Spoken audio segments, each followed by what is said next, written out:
السلام علیکم ورحمۃ اللہ وبرکاتہ۔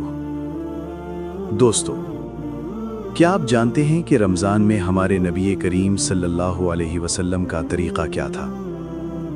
آپ صلی اللہ علیہ وسلم اس مبارک مہینے کو کیسے گزارتے تھے؟ اس ویڈیو میں ہم جانیں گے کہ نبی کریم صلی اللہ علیہ وسلم رمضان المبارک کے مہینے کو کیسے گزارتے تھے۔ آپ صلی اللہ علیہ وسلم اس مہینے کو بہت زیادہ اہمیت دیتے تھے اور عبادت میں عام دنوں سے زیادہ محنت فرماتے تھے۔ نبی کریم صلی اللہ علیہ وسلم کے چند اہم معمولات تفصیل سے بیان کیے جا رہے ہیں۔ نمبر 1، روزہ رکھنا اور اس کی حفاظت کرنا۔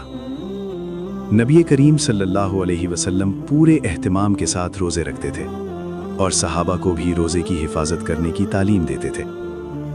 آپ صلی اللہ علیہ وسلم نے فرمایا، جو شخص جھوٹ بولنا اور برے کام چھوڑ نہ دے تو اللہ کو اس کے بھوکا پیاسا رہنے کی ضرورت نہیں۔ یعنی روزہ صرف بھوکا پیاسا رہنے کا نام نہیں، بلکہ گناہوں سے بچنا بھی ضروری ہے۔ نمبر 2، سحری کرنا۔ رسول اللہ صلی اللہ علیہ وسلم سحری ضرور فرمایا کرتے تھے اور سحری کو برکت والا عمل بتایا۔ آپ صلی اللہ علیہ وسلم نے فرمایا، سحری کیا کرو کیونکہ سحری میں برکت ہے۔ آپ صلی اللہ علیہ وسلم اکثر فجر سے کچھ دیر پہلے سحری فرماتے تھے۔ نمبر 3، افطار میں جلدی کرنا۔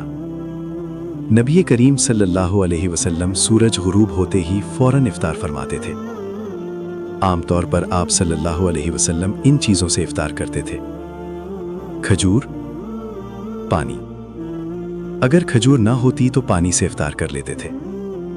نمبر 4، قرآن مجید کی تلاوت زیادہ کرنا۔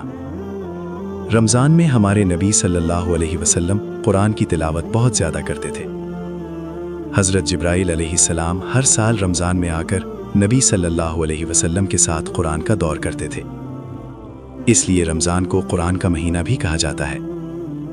نمبر 5، صدقہ اور خیرات زیادہ کرنا۔ رمضان میں رسول اللہ صلی اللہ علیہ وسلم بہت زیادہ سخاوت کرتے تھے۔ صحابہ کہتے ہیں کہ آپ صلی اللہ علیہ وسلم کی سخاوت تیز چلنے والی ہوا سے بھی زیادہ ہوتی تھی، یعنی جو بھی مانگتا آپ اسے دے دیتے تھے۔ نمبر 6، قیام اللیل، تراویح پڑھنا۔ نبی کریم صلی اللہ علیہ وسلم رمضان کی راتوں میں لمبی نماز پڑھتے تھے۔ آپ صلی اللہ علیہ وسلم نے چند راتوں تک صحابہ کو جماعت کے ساتھ نماز پڑھائی، پھر اس خیال سے چھوڑ دی کہ کہیں یہ فرض نہ ہو جائے۔ بعد میں صحابہ کے زمانے میں اسے تراویح کی شکل میں جاری رکھا گیا۔ نمبر 7، آخری عشرہ میں زیادہ عبادت۔ رمضان کے آخری 10 دنوں میں نبی کریم صلی اللہ علیہ وسلم عبادت اور زیادہ بڑھا دیتے تھے۔ ان دنوں میں آپ صلی اللہ علیہ وسلم پوری رات عبادت کرتے، اپنے گھر والوں کو بھی جگاتے، عبادت میں خاص محنت کرتے۔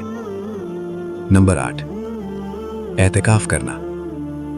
رسول اللہ صلی اللہ علیہ وسلم رمضان کے آخری 10 دن مسجد میں اعتکاف فرمایا کرتے تھے تاکہ زیادہ وقت عبادت میں گزار سکیں اور شب قدر کو تلاش کریں۔ خلاصہ، رمضان میں نبی کریم صلی اللہ علیہ وسلم کا طریقہ یہ تھا کہ روزہ کی مکمل حفاظت، سحری اور جلد افطار، قرآن کی کثرت سے تلاوت، زیادہ صدقہ و خیرات، رات کی نماز، قیام اللیل، آخری عشرے میں زیادہ عبادت، اعتکاف۔ یہ سب اعمال ہمیں سکھاتے ہیں کہ رمضان کو عبادت، توبہ اور نیکیوں کے ساتھ گزارنا چاہیے۔ ایسے ہی پیاری پیاری باتیں سیکھنے کے لیے ہمارے چینل راہ کامل کو سبسکرائب کریں اور ویڈیو کو لائک اور شیئر بھی کر دیں۔